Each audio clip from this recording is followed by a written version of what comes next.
Hey guys, hope you had a good Thanksgiving break. I wanted to introduce our very last project. I just want to say a couple things about it really fast. It is our last one, and it's going to be due the 11th, December 11th. So you still have a few weeks. That's kind of at the very end of finals week. It's actually like a few days before your grades are due. So because it's after the technical course, like it's into finals week, Canvas won't let me set the due date to the 11th. So I think you're going to have to email me. Um, but yeah, you're going to be doing a Google Slides presentation of a contemporary metalsmith or jeweler or artist.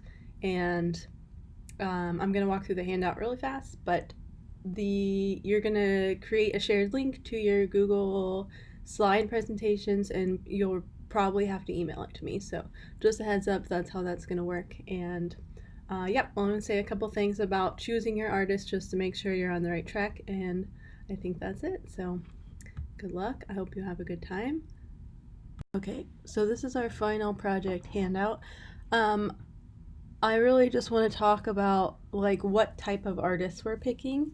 Um, you can read the rest of the information, but essentially you're just choosing a contemporary jeweler, an art jeweler, or a metalsmith to do your presentation on.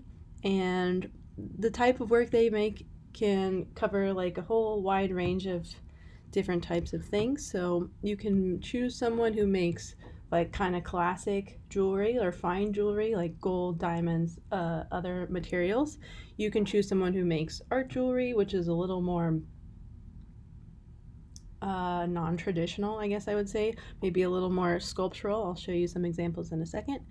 You can choose someone who makes vessels. So essentially, we're just talking about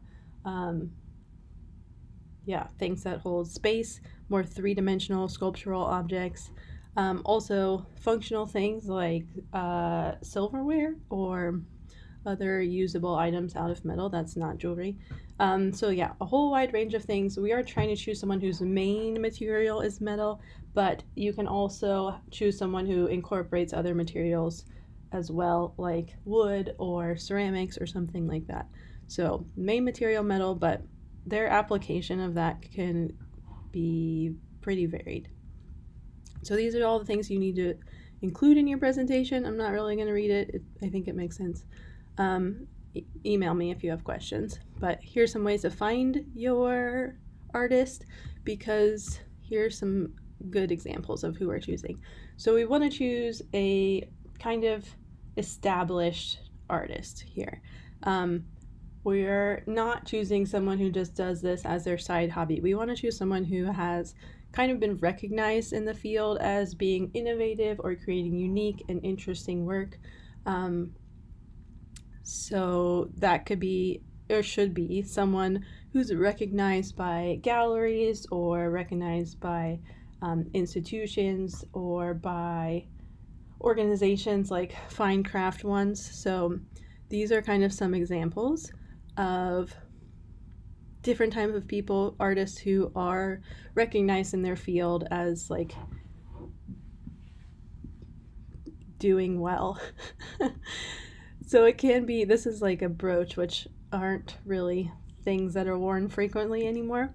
But a contemporary jeweler who is doing it as a living and making jewelry and selling it, but is not someone who's just like making very cheap or easily imitatable designs. She has a very unique style that is quite difficult. So, and like a very clear concept and style and aesthetic to her work that carries throughout it, which is, yeah, again, unique and not something that is being done in very many other places. So jewelry, it can be, this is another jeweler, two more jewelers who are making like jewelry, but again, who are well established and recognized in their fields.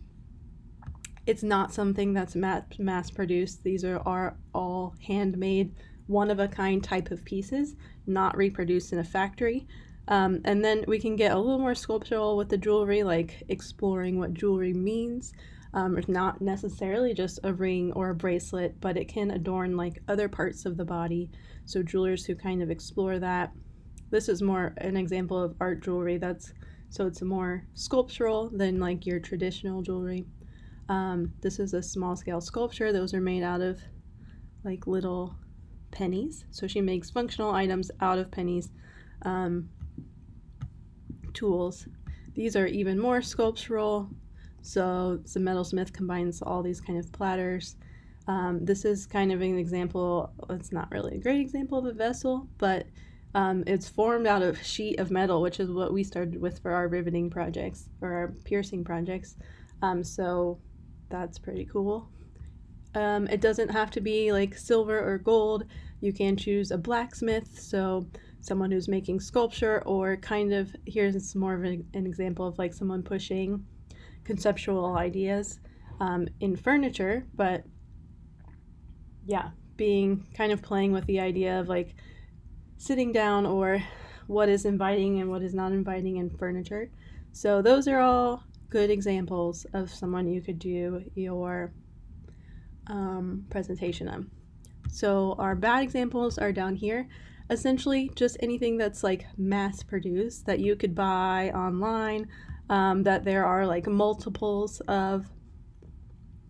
We're trying to get more like unique, handmade, one of a kind, like artisan things rather than these kind of things which are, yeah, mass produced. The other type of thing we're not doing is just these kind of, this is more of like a hobbyist jeweler. So someone, they might be making a living off of it, but there are ideas and designs which you can find that are very easily replicated. You can find lots of different people making the same type of thing, and that's also not what we're really going for. We want someone, again, who stands out in their field, who is recognized as making unique, innovative, interesting ideas. So let me know if you have a question about that. You can send me your artist if you want me to check them first. Okay, and that's all.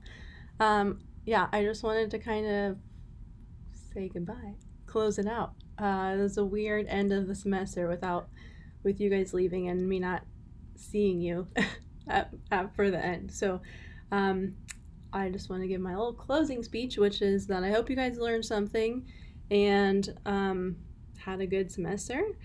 If you want to take more metals, the next step would be Art 264, which is Metalsmithing and Jewelry Design 1, which is in Houston Hall, and it will cover some of the same things we talked about, but it will go much more in depth, and it'll be a little bit more like exploring conceptual ideas, more like our first project kind of, rather than the second one, but it is fun. You do not need a prereq. So yeah, that would be your next step, and it is a full 3 credit full semester class. So I'm gonna put a link of past projects from that class on Canvas so you can see kind of what kind of stuff they do, in case you're interested in that. So hope your end of the semester goes well, finishing all of your projects goes well, and then I hope you enjoy your break. See you guys. Bye.